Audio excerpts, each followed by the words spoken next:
I need to tell you something, and I need you to really listen. Because the life you're building right now, the one that looks perfect on the outside, might quietly be stealing something from you. You know the kind of life I mean.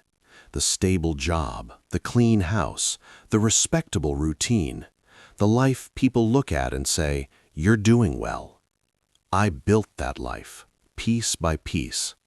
By the time I was 55, everything looked exactly the way it was supposed to. Good career, nice house, quiet neighborhood, financial security. From the outside, it looked like I had figured life out. People told me I was lucky. But here's the strange part. Every morning I woke up, looked around at the life I had spent decades building, and felt absolutely nothing. No excitement, no pride, no joy. Just silence inside my chest. And it took me years to understand why. For a long time, I thought something was wrong with me. How could a man build everything he once dreamed of and still feel empty? I kept telling myself the same lie most people tell themselves. Maybe the next step will fix it. Maybe a bigger house. Maybe more savings. Maybe early retirement. So I kept going, working harder, planning more, optimizing everything. My calendar was full, my bank account was stable, my future looked secure. But inside, there was this quiet feeling I couldn't ignore, like I had followed the instructions perfectly and still ended up somewhere I didn't want to be. And the strangest part, nobody around me could see it, because from the outside, my life looked perfect. I think the problem started much earlier than I realized, long before the career, long before the house, back when I was a boy. My father worked his entire life in a small metal factory. Every evening he came home with tired hands and the kind of silence that only hard work creates. He was a good man, honest, responsible, reliable. But I remember something that stayed with me. People didn't respect him. They talked over him, ignored his opinions, treated him like he didn't matter. I saw that as a kid, and without realizing it, I made a quiet promise to myself. That would never be my life. I told myself I would become someone important, someone successful, someone people had to respect. And from that moment on, everything I did was moving in that direction. So I worked, harder than anyone around me. While other people were relaxing, I was studying. While my friends were out enjoying their weekends, I was planning my future. At first, it felt good. Every small success felt like proof that I was moving further away from the life my father had lived. Better grades, better opportunities, better jobs. And slowly, people started to notice. Teachers respected me. Employers trusted me. Colleagues admired my discipline. That feeling, the respect I had been chasing since childhood, it started to appear. But there was one thing I didn't realize at the time. The more success I achieved, the more afraid I became of losing it. And that fear quietly ran my entire life. It didn't happen all at once. That feeling, the emptiness. At first, it showed up in small moments, like sitting in my car after work, engine off, just staring at the steering wheel for a minute longer than necessary. Or standing in the kitchen late at night, pouring a glass of water, and realizing the house was so quiet, it almost felt unfamiliar. I had everything I once believed would make a life feel complete. But something inside me kept whispering a question I didn't want to answer. Is this it? Not in an ungrateful way. I was grateful. I knew millions of people would have loved the life I had. But gratitude and fulfillment are not the same thing. And that's a lesson nobody tells you when you're young. You can build the right life and still feel like something essential is missing. And when that realization first appears, it's uncomfortable. Because if the life you worked 30 years to build isn't the answer, then what is? It took me a long time to understand what was really happening inside me. I thought I was chasing success. I thought I was chasing money. I thought I was chasing respect. But the truth was much deeper.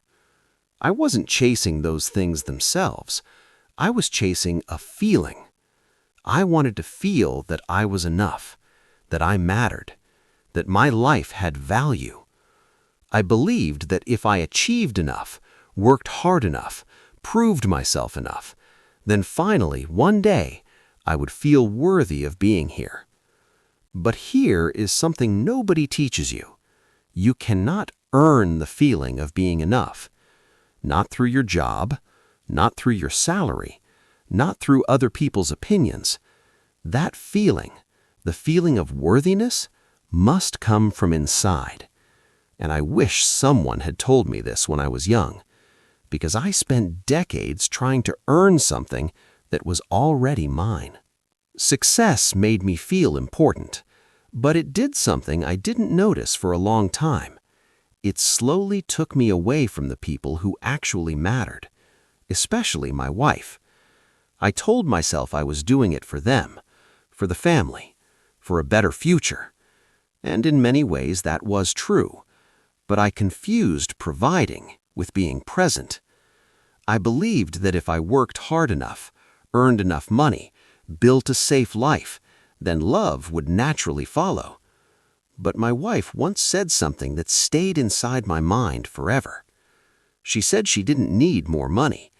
She needed me to listen, to look at her when she spoke, to be mentally and emotionally there, not just physically in the same house. That was the moment I realized something painful. I had spent years providing a life, but I had forgotten how to live inside it. As I got older, I began noticing a pattern among my friends.